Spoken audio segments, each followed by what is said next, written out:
नमस्कार जय जगन्नाथ सांग मैंने आज आसतु बनइबा कॉर्न रोटे बढ़िया जिनसटे बहुत टेस्टी लगे बनई बहुत थर खाई बहुत टेस्टी लगे आपको भी भल लगे।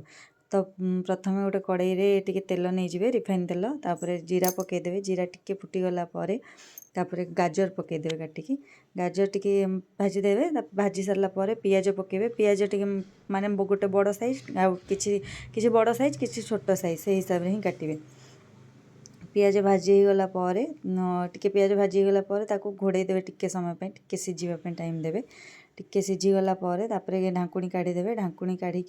कैप्सिकम पकईदेवे कैप्सिकम आम कंचा लंका आपड़ राग जो हिसाब से खाते से हिसाब से ही पकेबे मत टिके राग भल लगे तो मुझे कंचा लंका दुटा पकई आपड़ जमती चाहिए सेमती पकेबे ताकू टे गोलई देला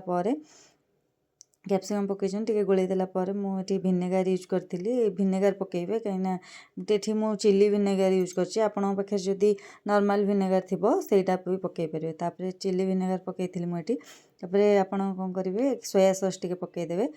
गोटे चामच सोया सॉस पकईबे तापर कॉर्न पकई कॉर्न को मुझे सिझे देती गोटे हुइसिल दे देती प्रेसर रे आपड़ चाहिए आपड़ जदि स्वीट कॉर्न यूज करेंगे तो सिझाया दरकार नहीं सेमती ही भल लगे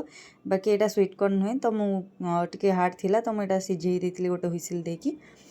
नॉर्मल टिके हलदी टिके लुण रे सिझे देती तापर आउ टिके लुण पकईजी मु आपन स्वाद हिसाब से लुण पकईबे से हिसाब से आपन जति क्वांटिटी नेबे से हिसाब से ही लुण पकईबे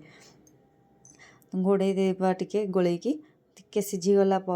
से सहित मिसीगला टिके तापर ताकू पुणी किछि घोलैकी आपण